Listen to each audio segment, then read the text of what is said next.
오늘 말씀 보겠습니다. 오늘 말씀은 에스겔 42장입니다. 제가 가진 성경은 1219페이지입니다. 먼저 읽기 전에 두 가지만 말씀드릴게요. 본문에 이제 단위가 나왔는데 척이라는 단위가 나와요. 근데 원어에는 이게 암마인데요. 영어 번역에서는 큐빗이라고 해요. 그래서 규빗이라고 이제 음력을 했는데요. 여러분 아직 한 1규빗이 45cm예요. 여기서부터까지. 제가 어제 재보니까 얼마 차이 안 나요. 45cm 정도 되더라고요.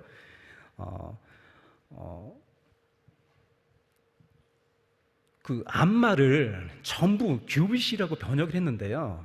이 척이라고 번역된 이 거는요, 오직 에스겔에만 나와요.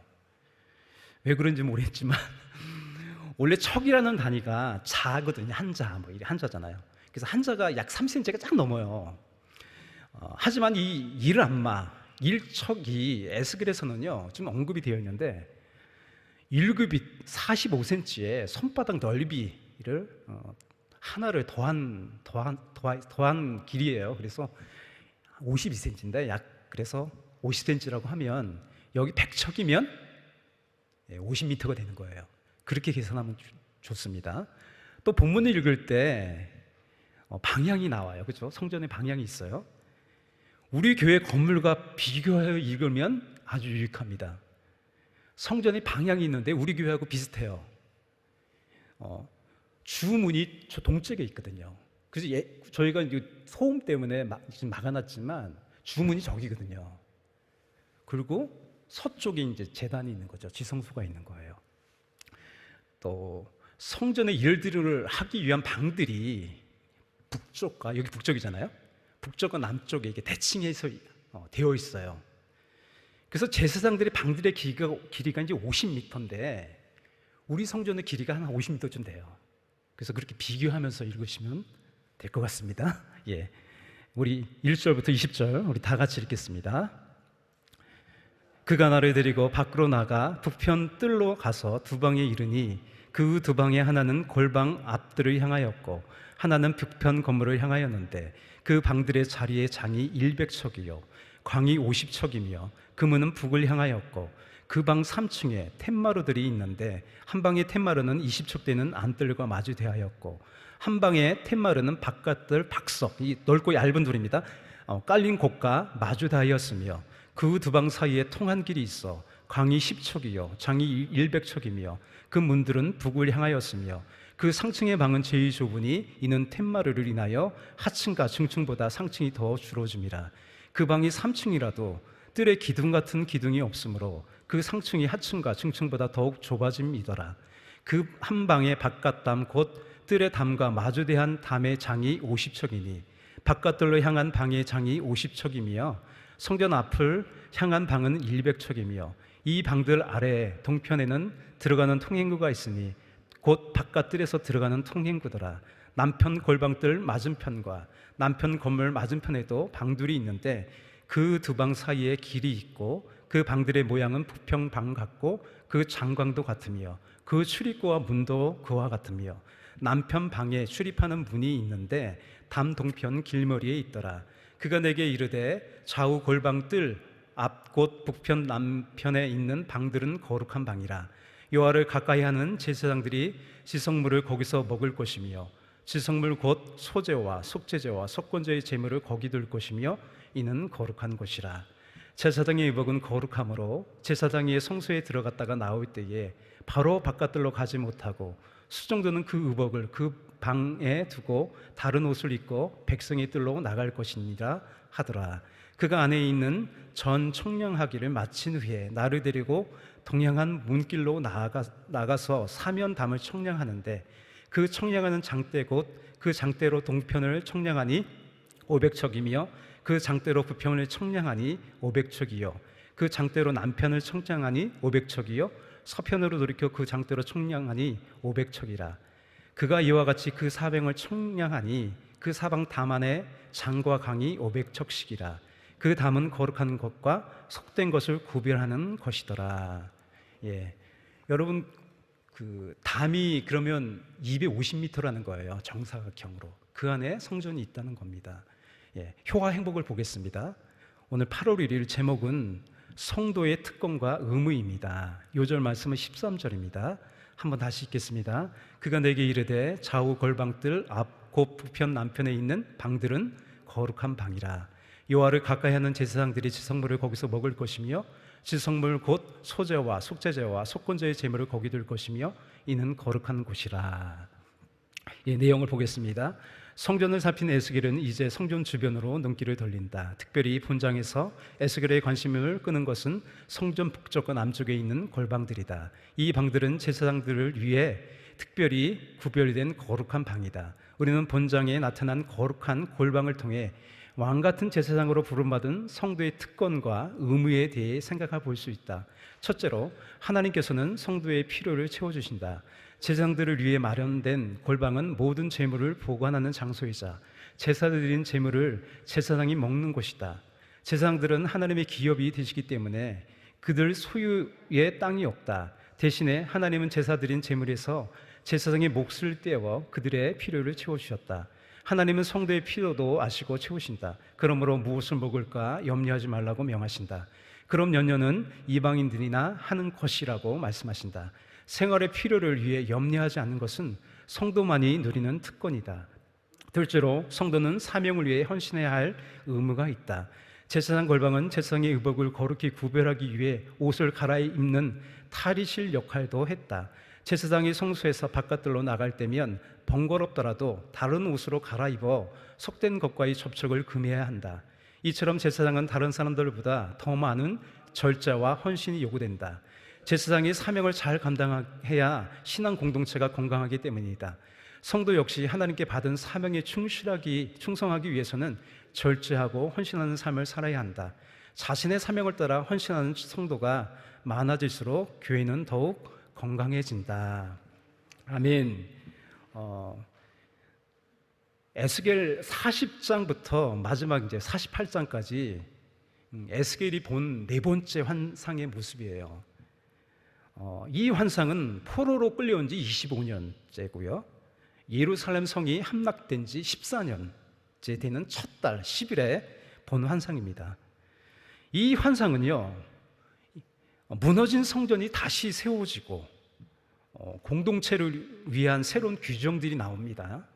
또 이스라엘의 새로운 땅 분배가 묘사되어 있어요.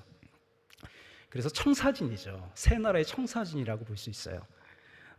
40장에서 42장까지는 성전의 외형적인 구조와 치수가 묘사되어 있어요. 어제는 주로 제사가 드려지는 성전과 관련된 모습을 보았어요. 그죠? 지성소, 성소로 관련된 모습을 보았어요. 오늘은 성전 주변에 있는 방들, 특히 제사장의 방들에 대한 묘사가 되어 있죠. 그게 1절에서 14절이고요. 15절부터 마지막 절은 성전을 청량하고 들어왔던 동문으로 다시 나가서 성전의 그 담들을 청량하는 내용이에요. 오늘 제목이 성도의 특권과 의무인데, 먼저 성도의 특권과 관련하여 말씀드리겠습니다. 성도의 가장 큰 특권은요, 나와 내가 속한 공동체가 하나님이 함께 하시는 성전이 된다는 사실이에요. 이게 가장 큰 특권이에요. 하나님이 나와 함께 하신다는 것, 여러분과 함께 하신다는 것, 가장 특권 중에 특권입니다. 복음을 통해 알 수 있는 것은요, 또 성전이 제사가 드려지는 성소와 지성소만이 아니라는 거예요.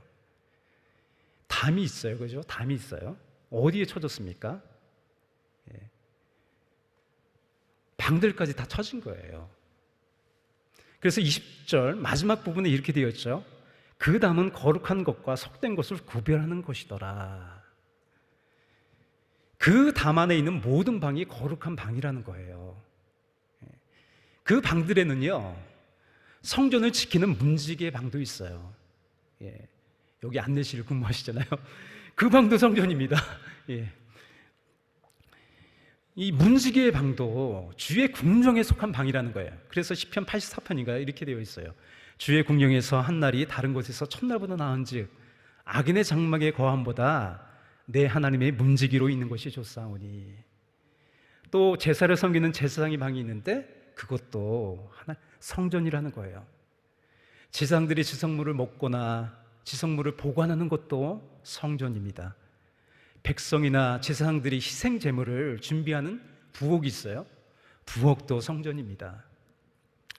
우리 교회도요, 예배가 드려지는 주변에 다양한 방들이 있어요. 여기 가시면 성찬을 준비하시는 성찬실도 있고요, 찬양을 준비하는 뒤쪽에 연습하는 곳도 있어요. 또 담임 목사님실, 교구 사무실, 모세 장로실, 장로실, 권사실, 안수집사실, 남녀 선교회실, 교회학교 교사실, 중보기도실, 어머니 기도회실, 행정실, 수전실, 자모실, 방송실, 전기실 등등이 있어요. 그래서 어제 우리 안내시 집사님과 열쇠로 보면서 세어봤어요. 과연 몇 개나 될까요? 84개의 방이 있더라고요. 84개의 방이 있어요. 다 필요가 있어서 생긴 방입니다. 우리 교회에 있는 모든 방은요, 오직 하나님을 섬기기 위한 방인 줄 믿습니다. 우리 주 예수님을 위한 곳이에요. 그런데 그 목적을 상실하면 그것은 교회가 되지 못해요. 그러므로 교회 건물이 곧 교회가 아닙니다.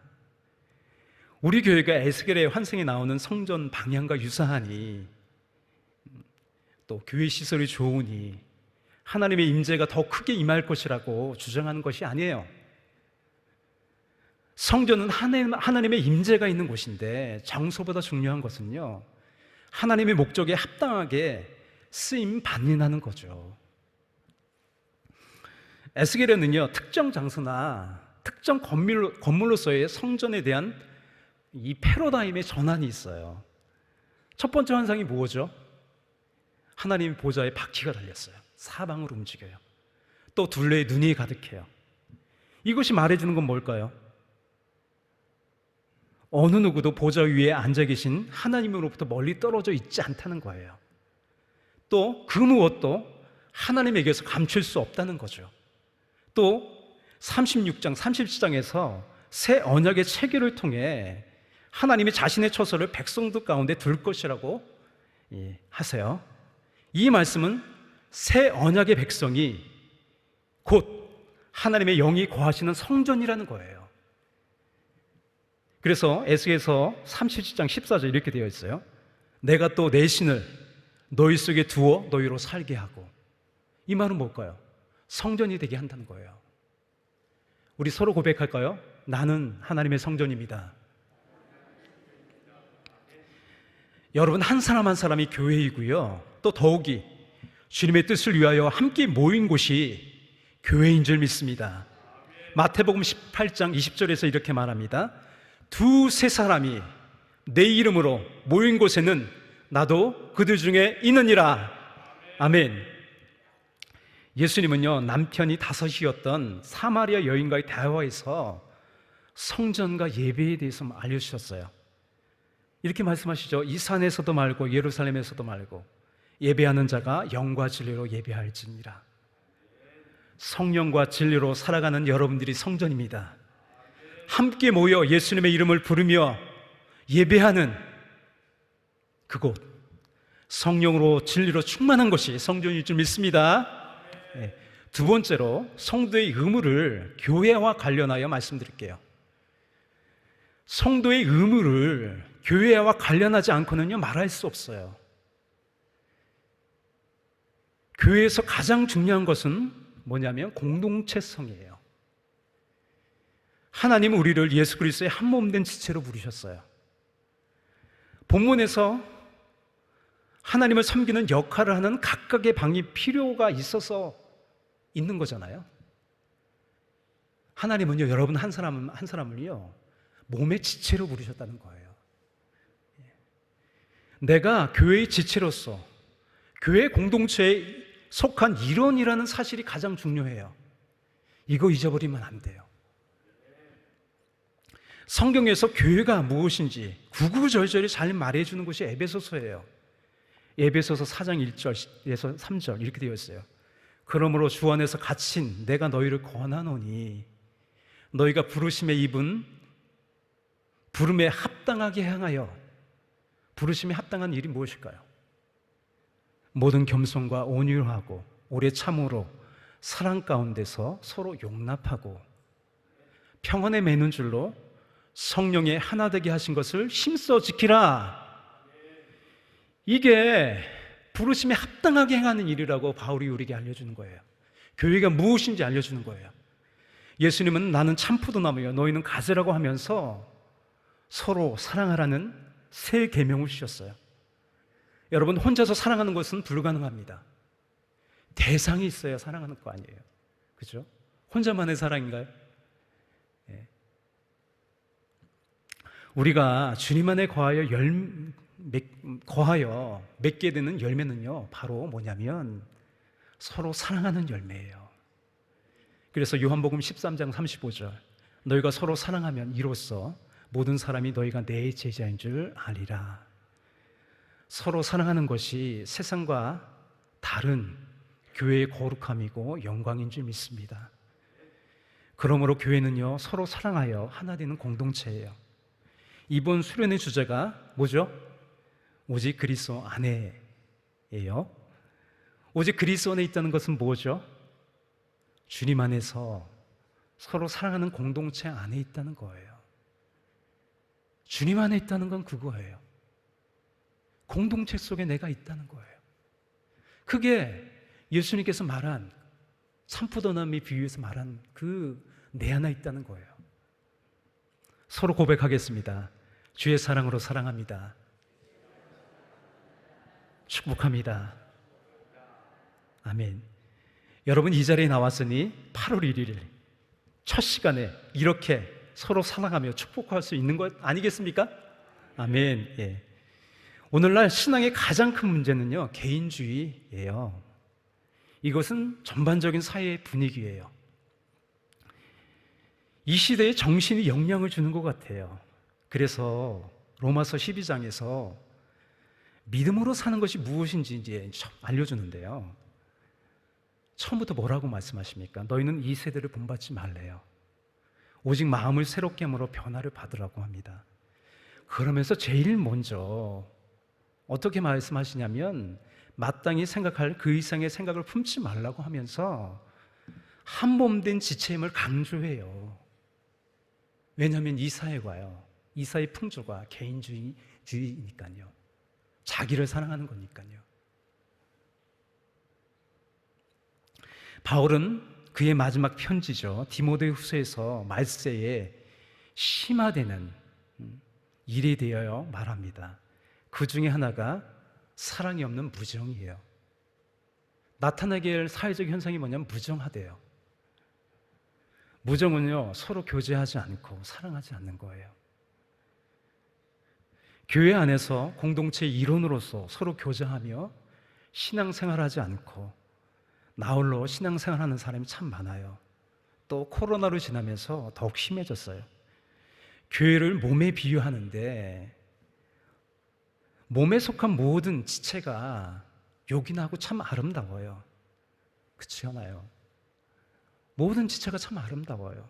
발가락도 아름답고 다 아름다워요. 그런데 여러분, 떨어져 있는 몸은 전혀 그렇지 않아요. 여러분, 손가락이 잘려져 떨어져 있다고 한번 생각해 보십시오. 이 손가락이 아름답잖아요. 이게 떨어져 있다고 그냥 생각해 보고 싶지도 않죠. 그래요. 우리는 누구냐면 공동체의 일원이자 지체라는 거예요. 예. 에베소서 4장 16절입니다. 그에게서, 예수님이죠, 온몸이 각 마디를 통하여 도움을 입음으로 연락한대요. 상합하여 하나 된대요. 각 지체의 분량대로 역사하여 그 몸을 자라게 하며 사랑 안에서 스스로 세우느니라.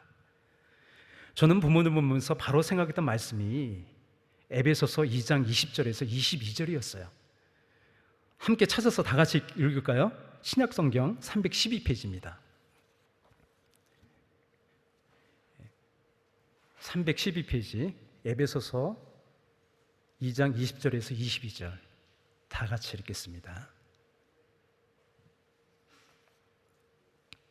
너희는 사도들과 선조들의 터 위에 세우심을 입은 자라.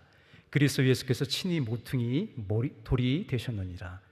그 안에서 건물보다 서로 연결하여 주 안에서 성전이 되어가고 너희도 성령 안에서 하나님의 거하실 처소가 되기 위하여 예수 안에서 어떻게 해요? 함께 지어져 가느니라. 여러분, 몸에 있는 한 부분이 아프면요 온몸이 아파요. 몸된 교회 공동체 일원으로 서로 교제하면서 신앙생활을 하면요 다른 지체의 그 아픔이 내 아픔으로 느끼게 돼요. 그래서 다른 지체를 위해 힘쓰고 기도하게 됩니다. 교회 안에 부족하고 연약한 사람들에 대하여도요 이러쿵저러쿵 비난하고 경계하는 것이 아니라 어떻게 하면 저 사람을 바로 세워줄까 하며 마음을 써주고 기도하게 됩니다. 왜냐하면 다른 사람을 위한 것이 결국 나를 위한 것이기 때문입니다. 그래서 고린도전서 12장 24절 27절 모든 성경이 아름답지만 참 아름다운 구절이에요. 제가 읽어드리겠습니다. 우리의 아름다운 지체는 요구할 것이 없으니 오직 하나님이 몸을 고르게 하여 부족한 지체에게 존귀를 더하사 몸 가운데서 분쟁이 없고 오직 여러 지체가 서로 같이 하여 돌아보게 하셨으니 만일 한 지체가 고통을 받으면 모든 지체도 함께 고통을 받고 한 지체가 영광을 받으면 모든 지체도 함께 즐거워하나니 너희는 그리스도의 몸이요 지체의 부분이라. 아멘. 예수님은요 교회를 위하여 자신의 몸을 주셨어요. 바울의 애씀과 수고는요 오직 교회를 위한 것이었어요. 골로새서 1장 24절입니다. 내가 이제 너를 위하여 받는 괴로움을 기뻐하고 그리스도의 남은 고난을 그의 몸된 교회를 위하여 내 육체에 채워놓으라. 여러분도 이렇게 되시기를 축복합니다. 예수님의 몸된 교회 지체들을 사랑하는 것이 곧 하나님을 사랑하는 것이에요. 여기저기 종말의 현상이 보이기 시작합니다. 여러 가지 기상이변이 있어요. 전쟁이 있습니다. 동성애 같은 사회적 혼란이 있어요. 히브리서는 종말의 때를 살고 있는 우리에게 이렇게 경만합니다. 히브리서 10장 25절입니다. 모이기를 피하는 어떤 사람들의 습관과 같이 하지 말고 오직 권하여 그날이 가까움을 볼수록 더욱 그리하자. 모여야 합니다. 모여서 기도해야 합니다. 말씀서 뒤에 제가 우리 교회 80세기의 방에 대해서 언급했는데요 그곳이 더욱 함께 모이기에 힘쓰는 곳이 되었으면 좋겠어요. 예수님 안에서 서로 사랑하는 아름다운 곳이 되었으면 좋겠어요. 하나님 우리에게 교회 공동체를 섬기라는 직분을 주셨습니다. 여러분 새벽기도 왜 나오셨나요? 교회를 섬기기 위해 나오신 줄 믿습니다. 교회를 위해서 기도해야 되는 줄 믿습니다. 사회에서의 직분도 중요하지만 하나님이 주신 교회 직분은 더 중요해요. 이것은 아무나 받을 수 없는 하나님의 특권인 줄 믿습니다. 교회의 직분이 진짜 여러분의 정체성이에요. 교회 직분자들이 그 사명을 감당하기 위해서 개인적으로 기도할 수 있지만 할 수만 있으면 여러분과 같이 날마다 함께 드리는 공적인 예배에 참석했으면 좋겠어요. 왜냐면요 함께 드리는 그 교회 공적인 예배에 특별한 하나님의 임재가 있기 때문이에요. 저는요 그걸 날마다 경험하는 사람이에요. 그래서 나의 힘이 아니라 하나님의 은혜로 서로 사랑하며 기쁨으로 사명을 감당할 수 있습니다. 함께 예배드리고 헌신하는 이 자리가 성도로서 여러분이 있어야 할 자리인 줄 믿습니다. 다 같이 따라하겠습니다. 내가 있어야 할 자리는 몸된 지체들과 함께 예배하고 섬기는 바로 이 자리다. 아멘. 끝까지 그렇게 하십시오.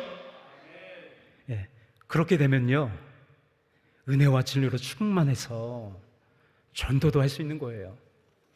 마지막으로 미국의 전 대통령이었던 지미 카터의 기사를 소개하면서 말씀을 마칠게요.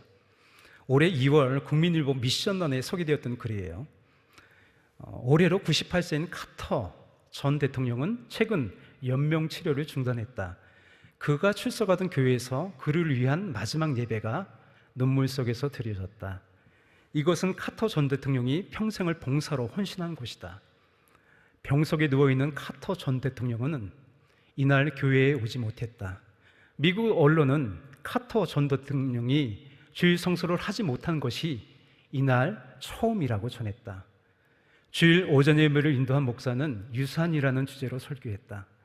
내가 죽게 돌아가고 나면 세상에 남겨진 이들은 나를 무엇으로 기억할까? 라는 질문을 성도들에게 던졌다. 카터 전 대통령은 독실한 기독교인으로서 유명하다. 조지아주 플레이니스의 한 남부 침례교회에서 11살에 세례를 받고 1958년에는 집사로 임명됐다. 카터 전 대통령을 위한 마지막 예배가 있었던 마라나타 침례교회에서는 1977년에 설립됐는데 카터 전 대통령은 그곳에서 50여 년을 주일학교 교사로 봉사했다. 카터 전 대통령은 2015년 크리스처 니티 투데이와의 인터뷰에서 18살 때부터 교회에서 성경을 가르쳤다. 심지어 대통령으로 부임할 당시에도 주일교회에서 봉사했다라고 회고했다. 카터 전 대통령이 가장 좋아하는 성경 구절은 요한계시록 3장 20절이라고 알려져 있어요. 이렇게 되어 있죠. 볼지어다 내가 문 밖에 서서 두드리노니 누구든지 내 음성을 듣고 문을 열면 내가 그에게로 들어가 그와 더불어 먹고 그는 나와 더불어 먹으리라. 예. 여러분도 카터 전 대통령 같이 그렇게 하시면 됩니다. 그렇게 되실 줄 믿습니다. 예. 기도하겠습니다. 사랑과 은혜가 풍성하신 주님 감사합니다. 오늘 성도의 특권과 의무에 대해서 또 교회에 관련하여 주님 말씀을 전했습니다. 하나님 감사합니다. 내가 성전이 되게 하시니 감사합니다.